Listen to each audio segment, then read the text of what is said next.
Hello my dear friends, here I am Reshma welcoming all of you with a big heart filled with lots and lots of love. And first and foremost, I would love to wish all of you a very happy Diwali. All my friends here in India as well as abroad. And today I would love to share, some little anecdotes that are related with Diwali. And I'm very sure all my Indian friends know it very, very well. But still, at times I feel like narrating some stories because firstly, I love narrating stories. And secondly, I know there are many of my viewers abroad who probably do not know these stories. And I'm sure when they hear these stories, they would just love it. And as we know, Diwali, the festival of lights. Lights everywhere. You just see it's like ocean of light, gallows of light, and you just enjoy this light. And it just brings so much happiness and joy and merry to the hearts of each and every one of us, irrespective of our religion, caste, culture, status, etc. And yes, as we all know, the most important story which is associated with Diwali is the day when Rama comes back to Ayodhya after 14 years of exile. And that day, Diwali was celebrated in the kingdom of Ayodhya.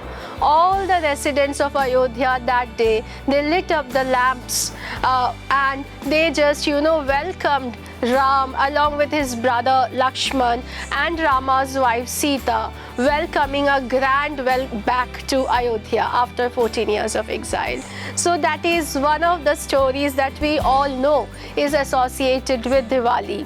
And it's such a happy story, like coming everything together to a happy ending.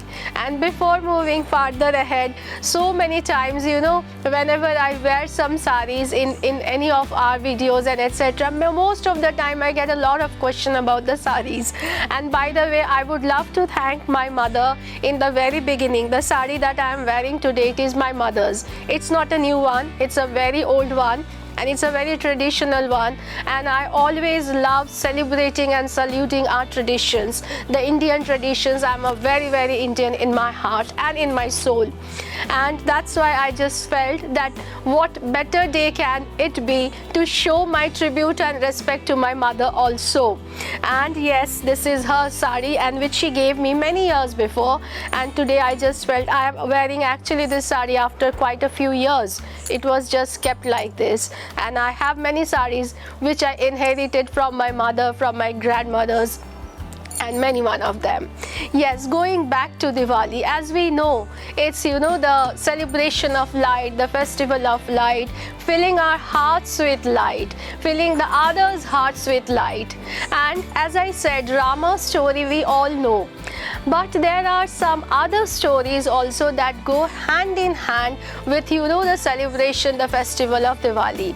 One of the oldest stories which goes back to the historical period, and that story is the slaying of Narakasur by Krishna, by Lord Krishna. Narakasur, Narak in Sanskrit, it means hell, and Asur means demon. That means basically if we just bring it together, it becomes the demon of the hell.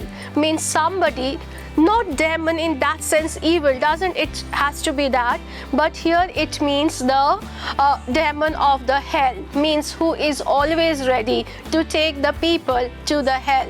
And that time it was Lord Krishna who decided to kill this demon called Narakasur. And that was the day when Lord Krishna slayed Narakasur was celebrated as the day of Diwali, the festival of light. And this is one story, one of the oldest stories. Then another story, on the day of Diwali, almost in so many families, Hindu families, we worship goddess Lakshmi. Goddess Lakshmi is called the goddess of abundance and prosperity and health and wealth. So Goddess Lakshmi, this particular day is known to be the birthday of Goddess Lakshmi. Yes, and there is another beautiful story also, and that day this birthday was celebrated as the day of Diwali. That's why, lights were illuminated throughout As we do now on our birthdays, we put so many lights all around to bring that light and happiness in our heart. There is another beautiful story associated with Diwali. When Goddess Lakshmi, she was very, very beautiful, very pretty. And when the Lord Vishnu, who is the god in our Hindu mythology, in our religion, who keeps the things to a stability. So Lord Vishnu, when he saw the beautiful goddess Lakshmi, he just fell in love, and after that they got married, and this day was celebrated as the day of their marriage, goddess Lakshmi with Lord Vishnu, and that's why it was Diwali. Now, I mean, there are so many stories actually, and each one of them is so beautiful. Then there is another, in the Jain tradition, this was the day when Tirthankara,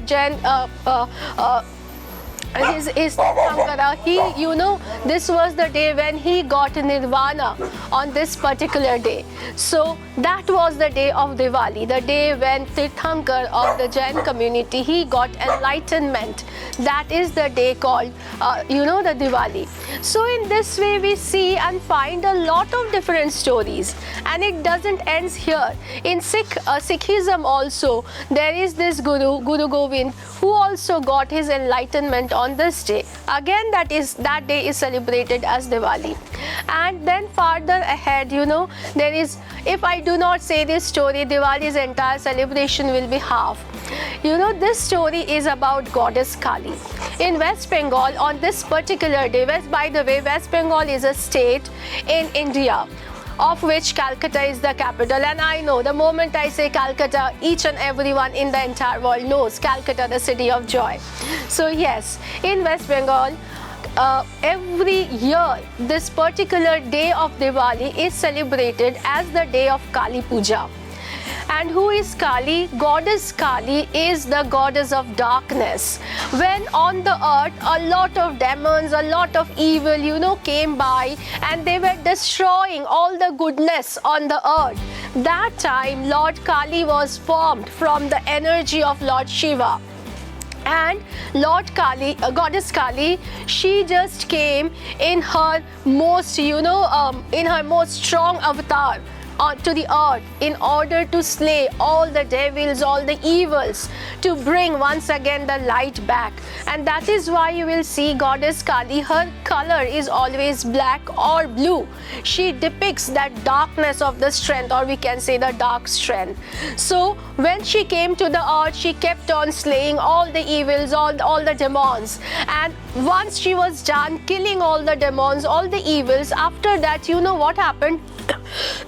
Sorry, she got somehow kind of addicted to this killing spree, and she just cannot, her energy cannot be controlled. So that time the gods in the heaven, they were sitting and they were discussing what can be done, how Kali can be stopped, because now to all the demons has been killed, all the evils has been eradicated. That time they just planned, and Lord Shiva, what he did is the road through which goddess Kali was going, Lord Shiva just lay on that road. And at that time what happened, because I'm very sorry, goddess Kali, she was completely in her avatar of energy. She didn't know. So what happened after that?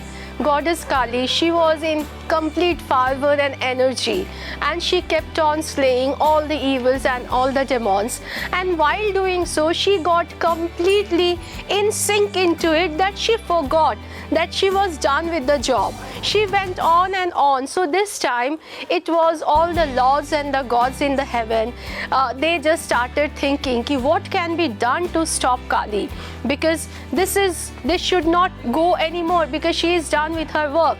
But that time goddess Kali, she was in full-fledged strength, so she cannot be stopped just like that by anyone. So now then they comes up with the plan, and Lord Shiva, he comes and he just lie down on the way through which goddess Kali was going. And that time, because she didn't know, she was not looking around anywhere, she was just with her full force and strength, she was running to just kill and vanquish all the evils. And that is the reason, while running, she just stepped on the on the chest of Lord Shiv. And that time she realized, oh no, what have I done? And that time what happens, her tongue comes out. It is like when we do some kind of a scene or some kind of a thing and we do oh no, like that. So that is the time her tongue comes out, when she realizes that she stepped down on her husband, who is Lord Shiv. So, and then she stopped. So that is how Kali was stopped. And again, this day was celebrated as Diwali. So there are so many stories which are related and associated with Diwali. All are so beautiful. All are so much full of light and love. Now, as far as my own take on Diwali is concerned, yes, it is definitely light. But the thing is, it's not just the outer light that we should take. Outer light looks very beautiful, but it is more than that, the inner light that I consider is important. It is the time to repel the inner darkness. It is the time to have a self-introspection. It is the time to have a reflection within, to see what all negatives, what all darkness we do have, and to get rid of that. It is the time to have that clarity and asking ourselves what is right and what is wrong. Because evil is not in the outside darkness. Evil is in the darkness within. So we can put n number of lights all around. We can make everything look pretty, so beautiful. But the thing is, until and unless we are not up and above our inner darkness, no Diwali is enough. So Diwali should be and must be the day when we lighten up our inner core, when we get rid of all those darkest deeds or darkest thoughts or darkest visions, and we just bring ourselves up and above and enlighten us with that light. And not just that, we must try to whatever the darkness around, the others are also facing, to try and be supportive with them also. Diwali, the light is not just for our own light, but for the light of others. It's all about supporting, it's all about sharing. So yes, let's come all of us together and share this beautiful evening of Diwali, this happiness, this light and this joy, not just by our own self, not just with our family and friends, but with all the people around, all the animals around, all the trees around, all the beings around, because happiness needs to be shared. Until and unless then, happiness is not happiness, and then happiness just manifests itself into joy. So yes, all of my dear friends, I'm sure you must have loved the stories that I tried in my own way to share with all of you. And in this meantime, before the next post, I would try to think if there's any other stories. If they are left, then definitely I'm going to share. I am a big believer of these beautiful stories, of these traditions, of these mythologies, because these are the things which keeps our tradition, keeps our religion, keeps us going. And yes, we are talking about us, our Hindu traditions and everything. We have thousands of traditions, rather 365 or more than traditions every day, celebrations every day. So let's come together, celebrate this beautiful festival of light. Wishing all of you, my dear friends, once again a very, very happy Diwali. So stay blessed, stay happy, enjoy the lights, fill yourself with lots of light, and yes, fill yourself with lots of joys, lamps, love, candles and every other thing. So let's come together, share this beautiful celebration with all the beings around. Thank you, my dear friends. Wishing all of you a very happy Diwali once again. Thank you.